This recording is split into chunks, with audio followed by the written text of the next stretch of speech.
Yo, what's up, everyone? Excited to have my boy Evan Pham, who is a senior account manager at Reddit. We met through Landmark.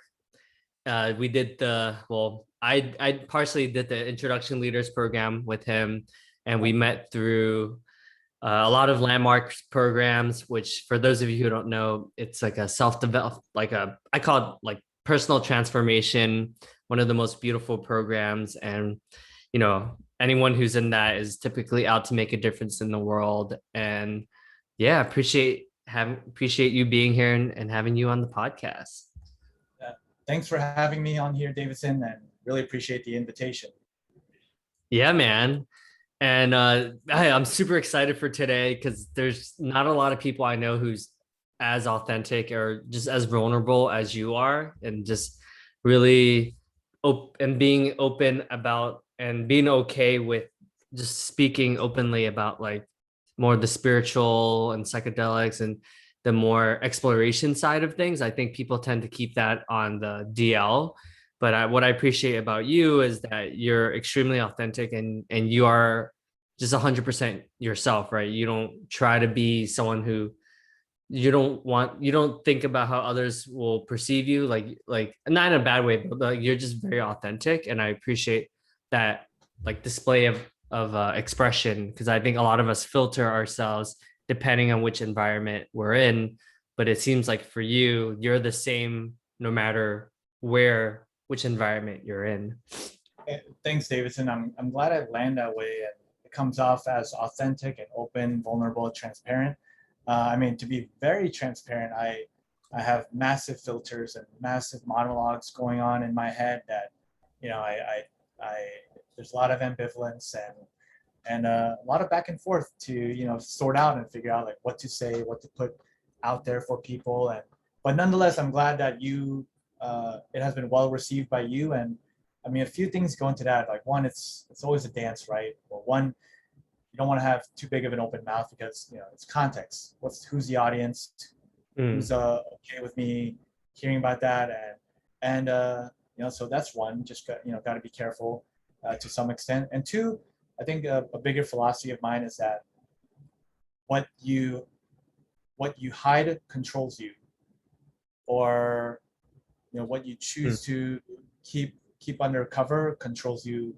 And that's something that I've always been mindful of. That's why I've never been a great liar as well, because I just there's the whole matter of integrity, and you're incomplete when you lie, or you're withholding, and that just doesn't sit well with me. So my best strategy has always been to just be open, be vulnerable, and share what I'm dealing with, just because it helps me. I got nothing to hide. I got nothing to stress about.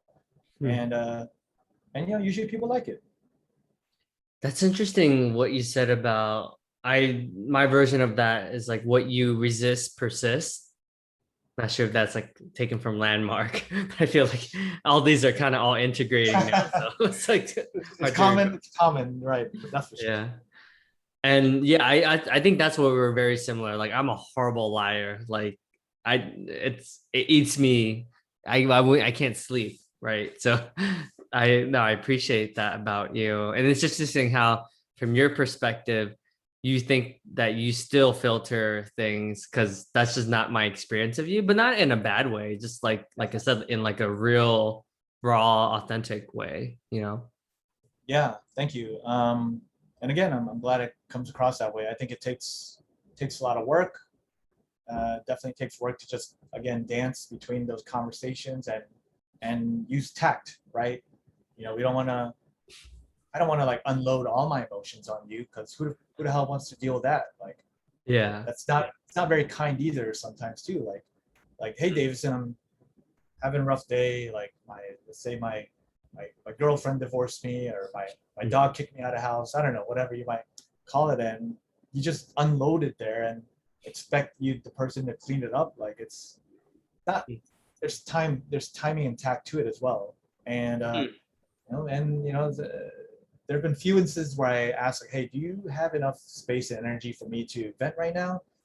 And it's good to ask that. Not everyone wants to hear your shit. Not everyone wants to hear my shit and deal with it. So I Hmm. think it I had to learn. Let's just put it that way, dude. Like, you gotta learn, some constraints and some it's how to be tact. Hmm. That's interesting you mentioned that word because I was told once that that was an area of opportunity for me. Nicely put. Like you suck at it, so work on it. Yeah. To be more specific, as a sales rep, right? Sometimes we tend to be the spaces like invading other people's spaces, whether it's time or whatever it is, right? We ask for permission. We're asking for something usually, and um, yeah, that was kind of reflected to me that that was not very tactful, and I was like, oh, and that still like resonates with me today because I was like, whoa, like you know, so. That's good. eh, That's good, man. And well, first off, kudos to whoever gave you that feedback because I'm sure it made a real difference. And two, let me ask you this: like, how did you respond to that sort of feedback? to be honest, like it definitely, hit me. Like it was like I was like, whoa, it made me reevaluate things. And the takeaway from that, now that that's years later, is that never bash your competition, never speak poorly about anyone, because that's what it was ultimately. The Mm, way I went about it, like now I can see that that showed my character, right? Like so that's how I relate to a lot of, like, if anyone speaks poorly about their managers or anyone, that I view it as like I don't think anything of that person because I haven't had an experience with that person yet. So I don't want to dilute that experience. I try to be a blank slate. With it's impossible to be 100% blank slate, right? But that's what I strive for. So now I'm very conscious. I'm very careful about ever speaking poorly about anyone or anything, but I'm not perfect at the same time. dude, that's such an important thing to recognize, and good thing you got that. And I'm sure in your own journey, whether it be through Landmark, whatever, like we've talked about gossip, right?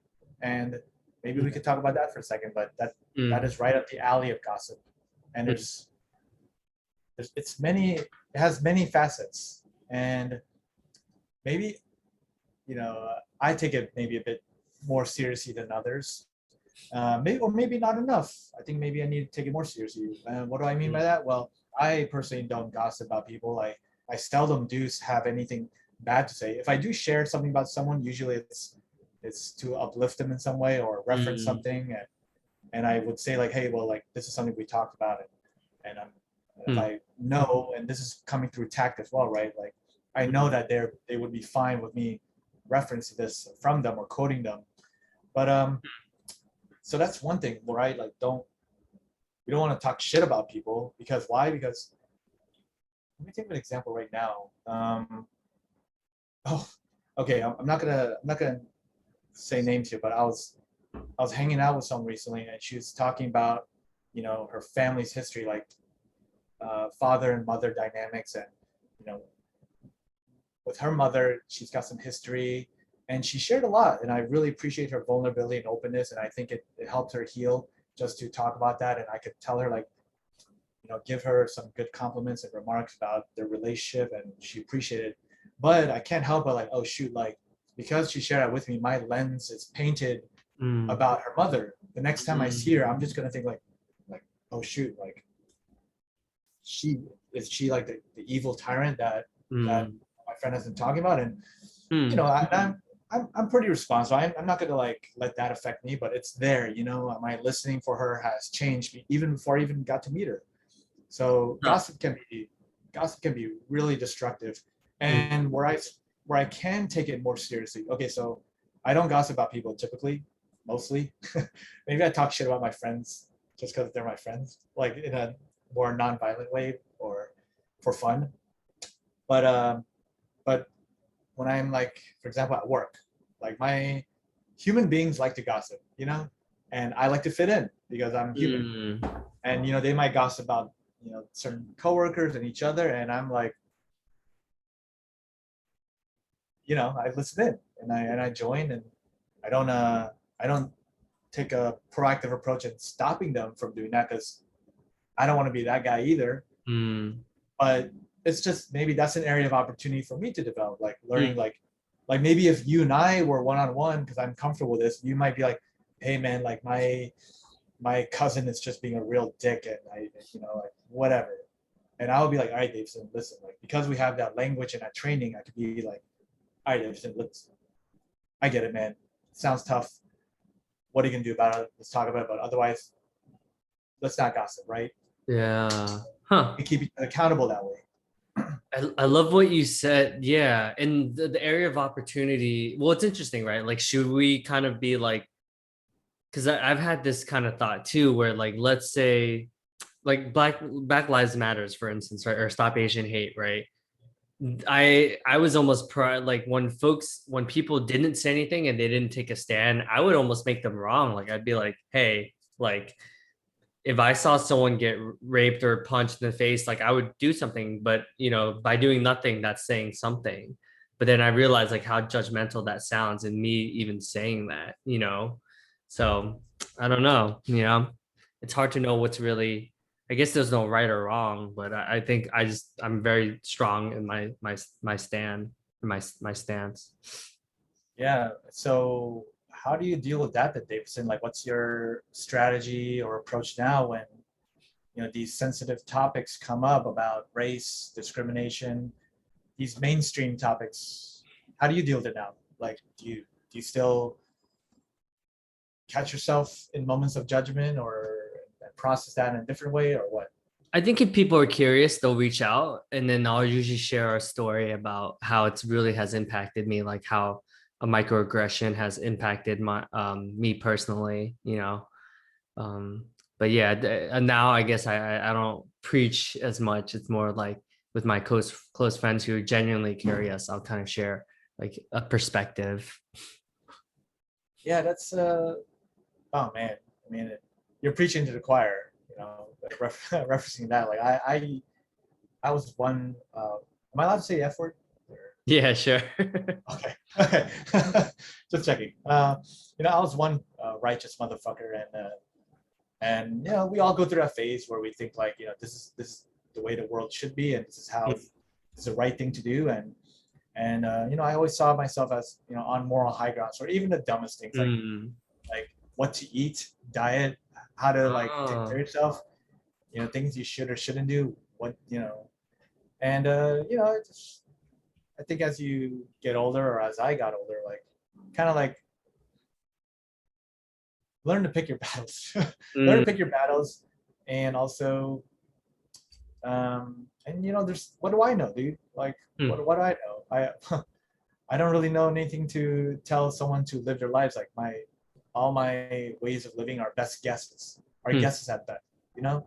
So in regards to like Black Lives Matter and Asian Lives Matter, or whatever lives matter, uh, someone's gonna give me some shit for that. Yeah, I was gonna But say nowadays, no, like I feel like we always have to be careful about what we say now, right? It's like, yeah, okay, I'll take the heat, and you know, pick your trending, moment of discrimination, racism, serious stuff in all seriousness that affects a lot of people's lives. hmm, But I had this conversation at our company where I think there's one takeaway I had from these conversations internally with the group of Asian Americans is that I try to hold two competing thoughts. One of the competing thoughts is that I'm trying to get my hands on the screen. One of the competing thoughts is that nobody owes me anything and nobody's obligated to do anything. And what that means is like if I'm getting beat up and Davidson, you're on cross street, like hmm, step in or step out, whatever. It's none of my business. Like, hmm, the best truth that I can go with is that that guy over there is doing his best hmm. in the moment, and I can be at peace with that.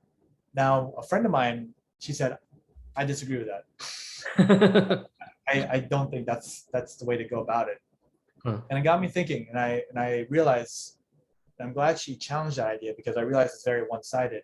Because there's another side to it, which is that the competing thought is that, yeah, we should always strive to be better, and we shouldn't, you know, it's like police brutality. Yeah, this is the best we've got. America's standards are pretty good in terms of corruption, Hmm. but we can't stop there. We got to strive for better. So there's a yeah, we got to do better. We need to do better. And two, also, nobody owes me anything. No one needs to give me shit because I'm not entitled to that. That's deep. That's deep, man. Yeah, there's no right or wrong, right? That's the beauty of this work. It's like like I'm definitely more like your friend who's like, hey, if I see something, I'm gonna say something, but that righteousness and who I'm being about it, like, is it gonna be effective if I make that person feel like an ass? Probably not, right? Mhm. But if I have a good relationship with that person and he might have said something that I perceived as a microaggression, I might say something, right? But I actually have to have that relatedness first, or else nothing is ever gonna land. Yeah, yeah, they're not obligated to do that, but at the same time, you don't want to stand by and let that slide because that's that goes that maybe there's a moral component, there's an integrity component, but yeah, I'm sure you wouldn't want to stand by that. Yeah, man, we're talking about some deep stuff already. I can get into it quick, dude, and Yeah, I can also yeah. pull back and talk about whatever, No, no, no. I like think the rager I had on Friday, or like, wait, oh, you went to a rave? oh no, I'm saying I can go deep into whichever hole you want, and I can pull myself out and talk about some rager that I had last weekend. So Yeah. Well, I am curious as to because you were West Coast governor for Lambda Phi Epsilon for 5 years. I'm also like you, like really big into like that was a huge part of my life. I'm curious to like if you could summarize like folks who have like no context into like Greek and specifically Asian Greeks. How would you classify that those 5 years of your life? well, it was definitely more than 5 years. It was my undergraduate years plus postgraduate years. Uh, So I would encapsulate those all those that duration under that tenure or that career. But I think for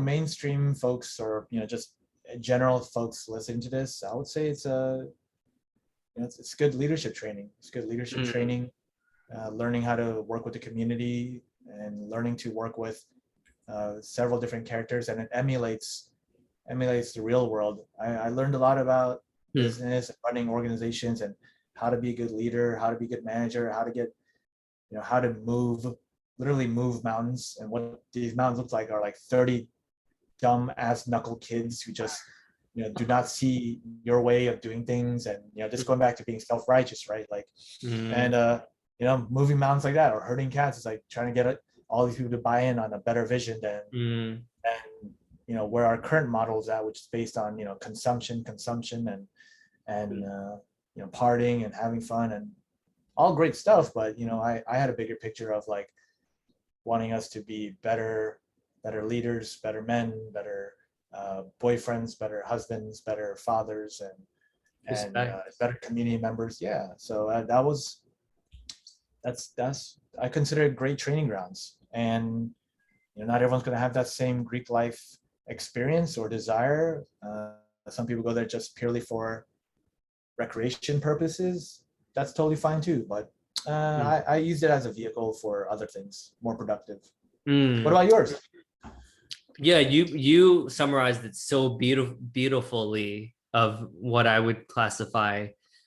I think mainstream media, right, or external people would look at it and be like, well, it was a lot of partying, maybe like overconsumption in terms of alcohol and whatever else you want to put in that bucket. But I think you described it extremely well. It was my first real practice at leadership and really just how can I get people, like how can I work with a lot of different organizations, like other groups, so other chapters, and then fundraising. So it was like my first like I mean, I did fundraising before, but it was like, I think fun, like he taught me how to fundraise, which I think is such a beautiful skill, such a useful skill. And I think we're very similar. Like I was very self-righteous too, in the sense that I had this grand vision Yeah. of this vision of what's possible, like mentorship programs, like scholarships and all this and alumni, like I had, but and I did implement like some of that. But yeah, I think, but the reality is, right, like you said, the more people it is, the harder it is to buy, get on board, especially now that like a lot of them have kids and other priorities, right? Yeah. So I Yeah. saw the beauty of it, and I also saw, like you said, a lot of the more I guess more hedonistic ways of being. Oh, good word. Yeah. Yeah. Yeah, I definitely got a lot out of that during that time, and it still pays off in networking. Even now, I consider this as well, just because you and I have some relatedness and common ground in that, Hmm. it's always fun meeting people who have gone onto national board for any of their fraternities, because you're meeting the top 1% of the organizations. The top 1%, not in a party aspect or like drinking aspect or whatever, but like the ones who actually give a shit Care, and yeah. want to do something about it. So Yeah. so I'm glad I'm connected with you in that way, like meeting someone that cared or still cares about their organization and does something about it. And Hmm. yeah, not surprised that we click in that sense.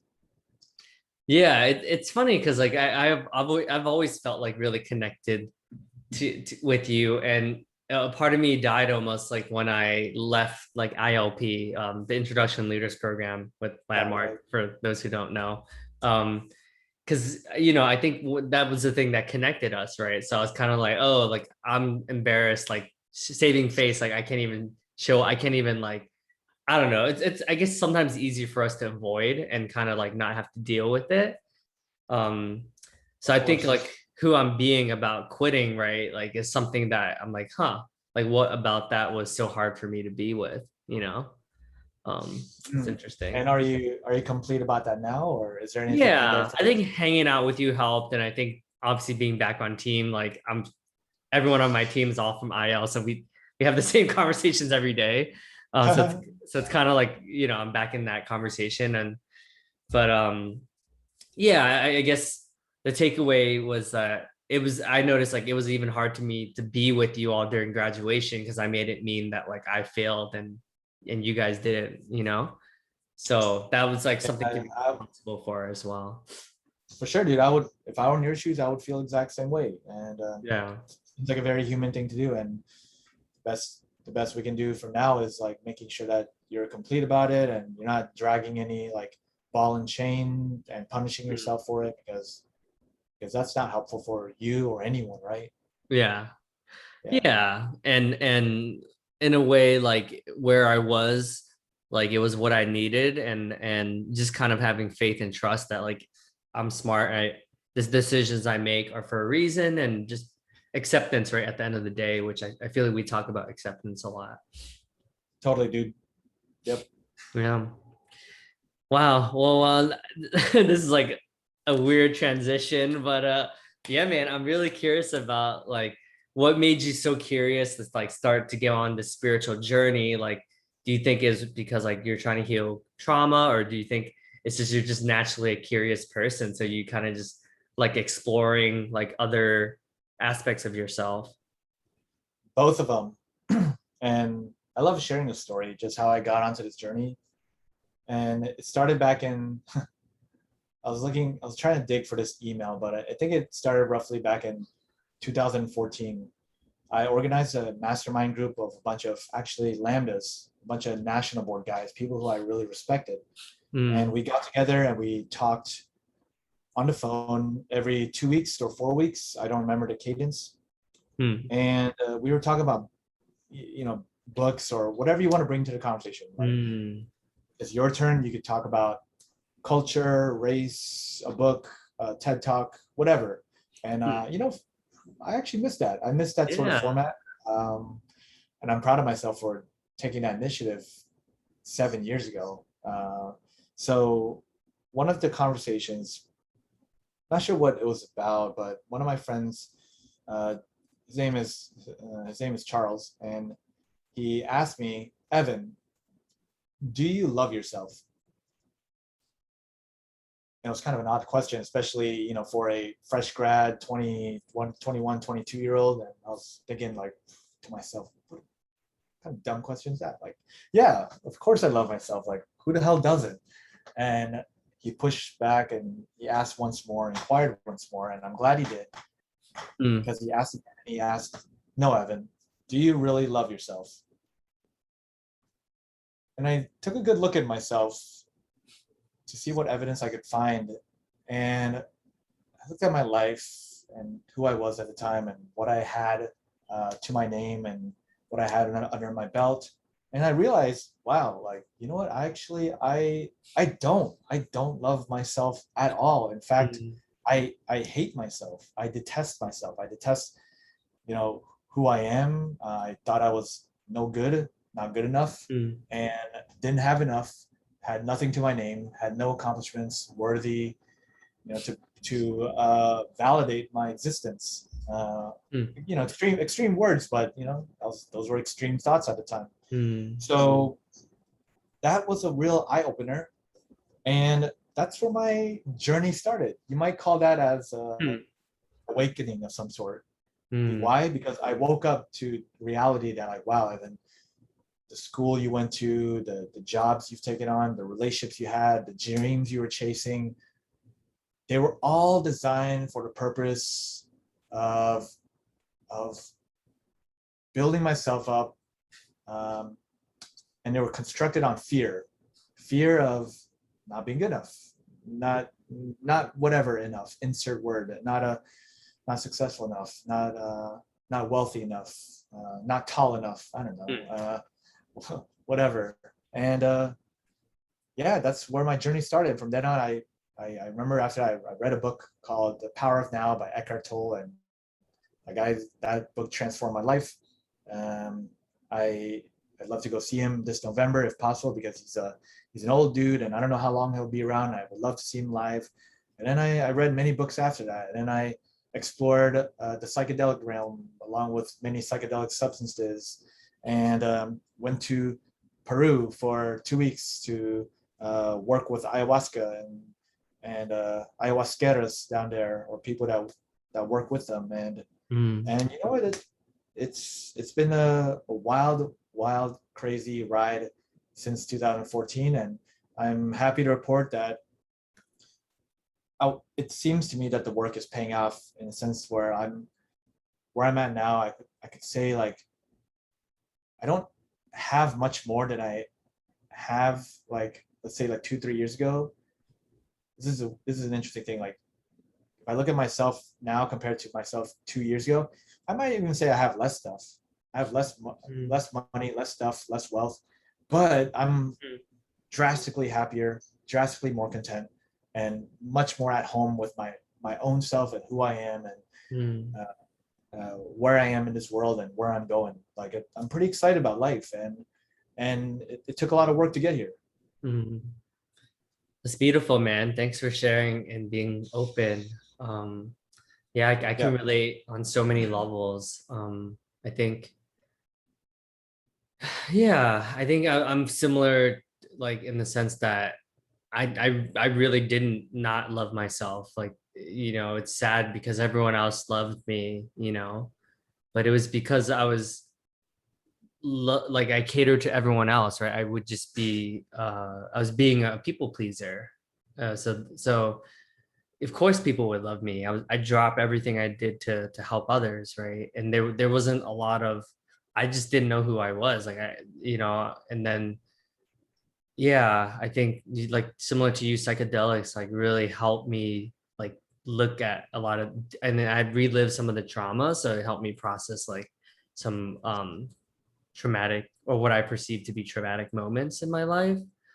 And then also it just had me see, I know the not too long ago we did the heart opening ceremony, but it helped me, for instance, like step into my parents' shoes and to understand how hard it was to have a child at that age and what they sacrificed to have me, and putting their lives on stop to kind of have these to care for these three children, right? So now I'm much more compassionate and I can understand my parents better. Whereas before I was just thinking about me, you know.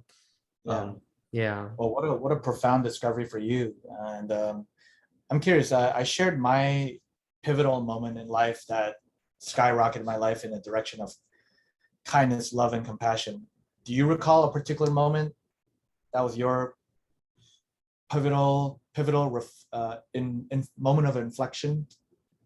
So your pivotal moment was when your mastermind asked you, "Do you love yourself?" Exactly. Yeah. I would say that's it for Hmm. me. Wow, that's profound how just a simple question had like such a big impact.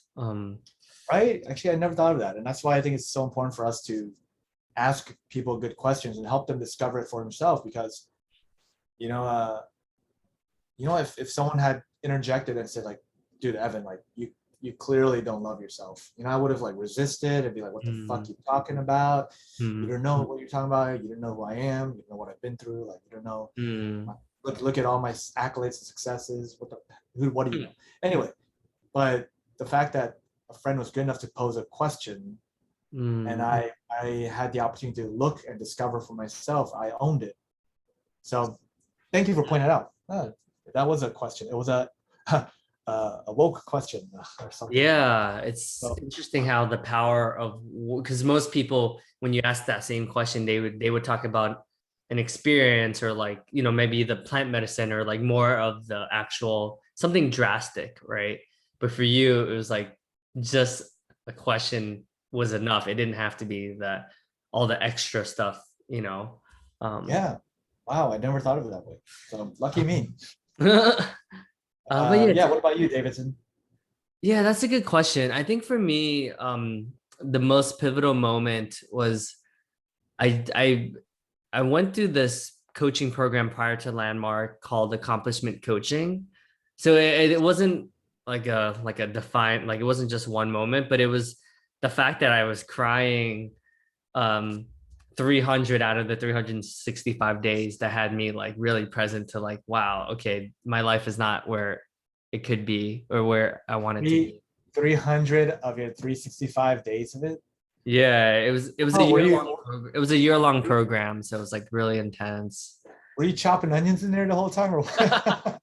And I mean, it was beautiful because all my other participants were like shared about all their stuff. So I was crying with them, like just kind of like Okay. really being with all of that sadness and all of the trauma that, rape victims have gone through and, people that just have gone through a lot.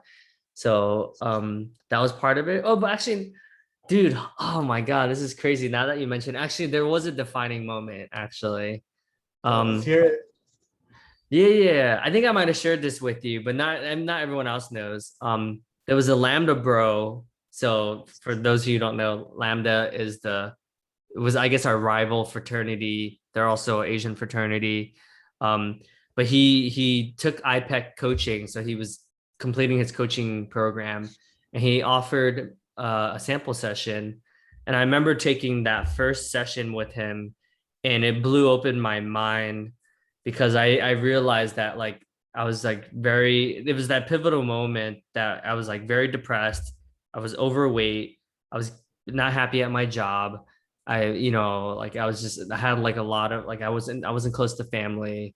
Like I had a lot of debt. Like it was just like a very low point in my life. I just felt depressed and I had like not a lot of stuff going for me. And then when he gave me that sample session, he just believed in me and he really just like he was able to see that I was capable of so much. So his name is Chris Wong. Milk Dud is his pledge name.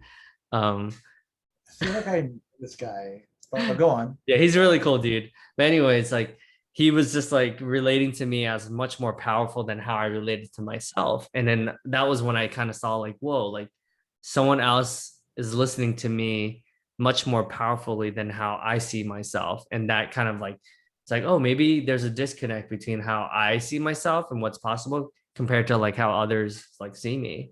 And that started me on this whole journey of like everything.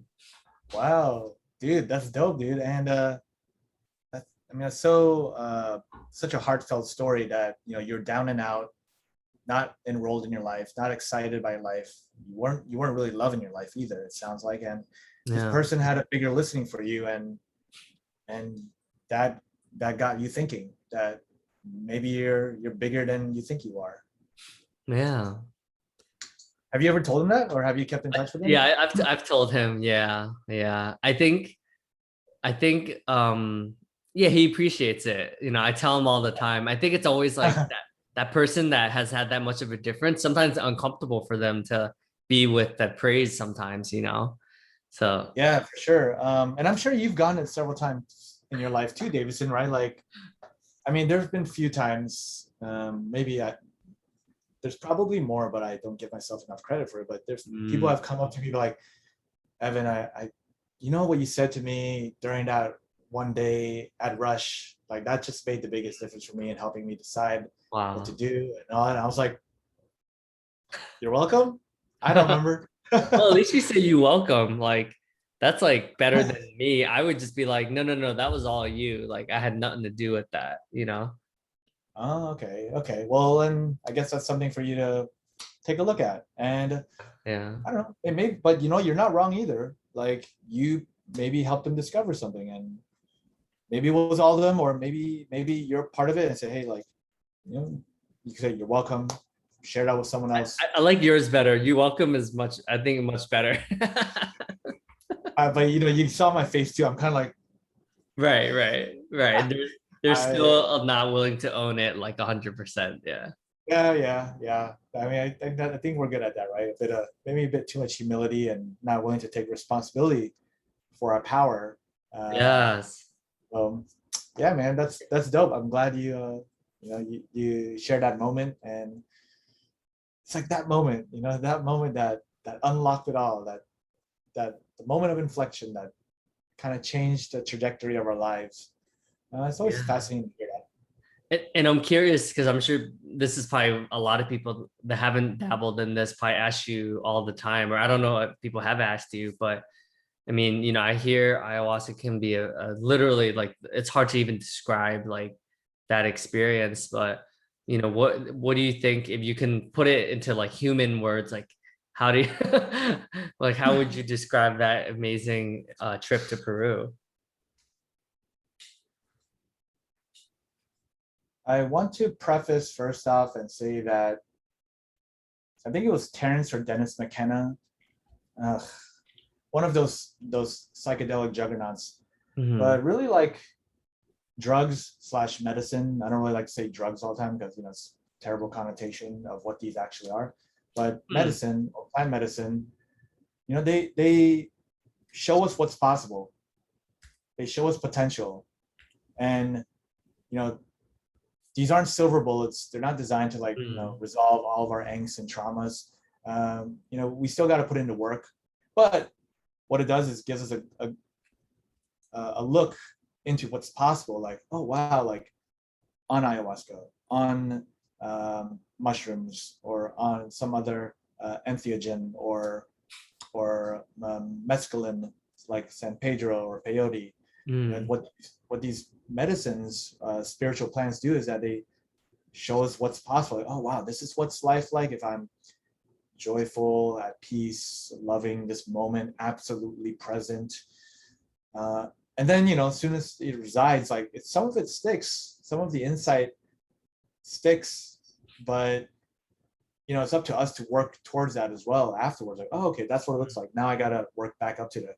Where Mm. people make the mistake is that like, they take some sort of external substance, whatever it might be money, Mm. relationships, sex, family, job, or something that is external. But then when you take it away, then what are you left? You're still back to your old self. So I just want to preface that first off. I think it's important to say. Now, getting back to the original question of ayahuasca in Peru. Well, um, yeah, when I went down there, I just heard of it. I heard of it in the ether or through the internet at the time. And this is back in 2015 or 16, so pretty early on. And funny story, like I was looking for like, okay, how the hell am I going to find an ayahuasca center in Latin America? Well, first up, Google. I went on Google, and then I looked up ayahuasca retreats, and then sure enough, I found on TripAdvisor, and I found one spot had 5-star reviews, and Whoa. uh, and I chose this spot out of many because I looked I looked at each of the comments and the reviews, and the manager had responded to each of them, Uh, and I just thought that's a good sign of customer service. hmm. So my Yelping powers came in handy, and so I decided to go with that one because I Huh. figured that they'll take care of me first and foremost. So I booked it. It's like $150 a night, pretty good if you ask me. Yeah. Lodging, medicine, everything covered. Went down to Peru by myself. Gave some information to my family members, my cousins. I said, hey, like if I don't come back from the jungles in 3 weeks, have the army come look for me. And yeah, I went there, and it was not a delightful journey. Hmm. It was pleasant in a lot of ways. Actually, it was a lot of fun, but it was hard work. It was Mm. exhausting, and it took a lot out of me. It drained me. 2 weeks coming back, I was in between jobs. I was supposed to start a new job, and I came back. Oh my goodness, dude! I needed another 2 weeks just to integrate. There's the word integrate. When you go through an intense experience like that, you need time to just process it. Instead, this is probably a mistake now that I think about it, but I started my first day maybe like 1 or 2 days later after coming back from the Amazonian jungles, sleeping in like a solo cabin riddled with mosquitoes and tarantulas Hmm. and millipedes and mushroom fungus growing out of floor after uh, a heavy rainfall, and Hmm. creatures crawling around at night. I couldn't sleep many nights because I hear like there'd be like thousands of eyes watching me. It felt like Whoa. I didn't know if I was going to survive for next morning, and I had to hope for the best and just go to bed and hope that I wake up. Seriously. Whoa. And but maybe I'm being over dramatic, maybe not. But that's what it was. And anyway, it was exhausting. Did a lot of ceremonies, learned a lot about myself, learned things like, you know, tell the truth, be honest, don't integrity, Mm. and integrity has lack of integrity in a weird way had a way of physically manifesting in my body. Whoa. Supposedly, like when I like purged from doing a I'll tell you that actually, dieta was much more impactful compared to the ayahuasca. Dieta was like Whoa. no visualizations, no feelings of euphoria, no happy gnomes or kaleidoscope visions anywhere, but it was just like brute force, vile black drink where you drink it and you purge, and then you're writhing in pain for the next several hours. And I drank 7 of those, which the guy was baffled. Like you got some warrior energy in you. Like nobody does 7 first off. They usually do Whoa. 3. They usually do Uh, 3 first off. But I'm the knucklehead I am. I decided to choose 7, and I huh. would bet and wager that you'd be a person that would take on 7 as well if you ever went to the spot. Just because we're I don't know. idiots I'll like probably that. start with 4 and then the next two. Yeah. Okay, maybe I'm the only idiot here. And yeah, that actually healed me so much. It got rid of like Wow. purged a lot of energy in the bile of like all this green shit. And like I'm not a scientist. I'm gonna take it with a grain of salt. But he said like this is a result of you like not speaking up and not telling the truth. Like Whoa. it kind of feel like this like mucus collects in you, and also from Wow. like drinking and eating a lot of processed foods and stuff like that. And yeah, so anyway, I ramble on, but that experience was comprised of ayahuasca, dieta, Hmm. um, Yeah. coca leaf ceremony, and vegetarian food, and coaching as well, like lots of things. Dude, that's incredible. Thanks for sharing. Wow, you said that was more impactful than the ayahuasca. That's fascinating. And that's why I prefaced beforehand as well. Like these things aren't silver bullets. Like you can you can get your own transformation through like nature, probably like camping and getting away from phones and technology for 14 days. Like Hmm. that can give you profound insights too. And there's some work involved. It definitely helps. It gave me gave me a lot of wisdom, that's for sure. And Mm. but the work's not done, Davidson. The work is not done. There's still more to be done. But I'm in a much better spot thanks to the culmination of everything I've done in the last near decade. Mm. Yeah, I like what you said about you can really have a great impact, like even nature or just being on top of a mountain, or it's I think it's a combination of everything, right? Like for me, meditation has had a really profound influence on me. Landmark obviously is up there in the Yeah, top 10. Um, yeah. yeah, it's there's so many ways to transform. But I do think like spirituality is one of those like really intense experience, like or psychedelics is one of those like really intense experiences that honestly like have permanently changed me. I would say if I was to summarize it, I felt like just like a much more oneness with the Mhm. universe and felt very connected to like nature and the world, the universe, stars, like people. Like I just felt there was my ego dissolved a little bit. I love that. Yeah, there's definitely a oneness aspect to all of these experiences, and what that also translates to is just absolute presence, right? Like we become one with the moment and the reality. That's presence. And Mm, also another definition of love is the fullness of presence. Like Davidson, you and I right now, we're feeling, love in the sense of fullness of presence right here and now, because we're mm, just focused on having this conversation and connecting with each other and listening, and not trying to mm, think about everything else. So in a way, this is, we don't feel like a need for anything else. Like we feel complete in this moment because we're present. We don't feel incomplete, unless there's some demons or some shit we got to deal with. But right, huh. Yeah, I feel like you were always pretty good at being present, right? Like I'm sure many people would say like that's one of your strengths, right?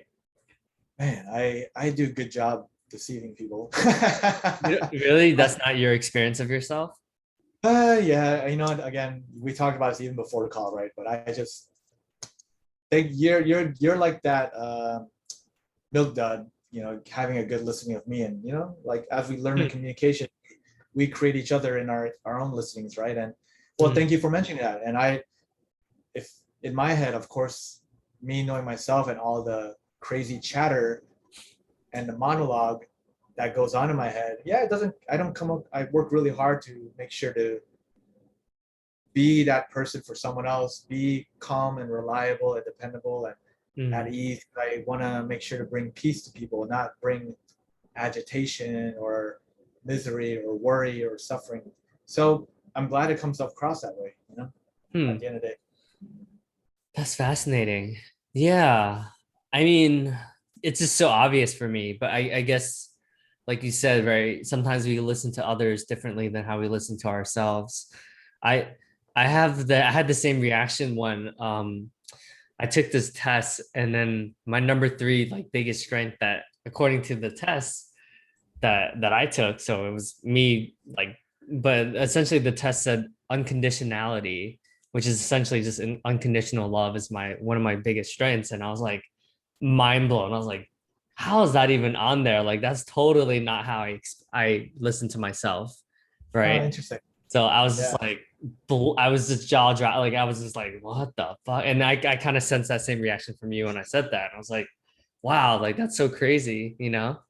How, Yeah, that's and likewise, man. I mean, as far as I know you, like you do strike me as a person that is, I wouldn't be surprised, let's say if unconditionality was something that came up for your results, just because the Davidson I know is like someone that hustles, gets things done, does things for the Asian American community, does things for the Vietnamese community, is a leader in the Asian American professional sales space.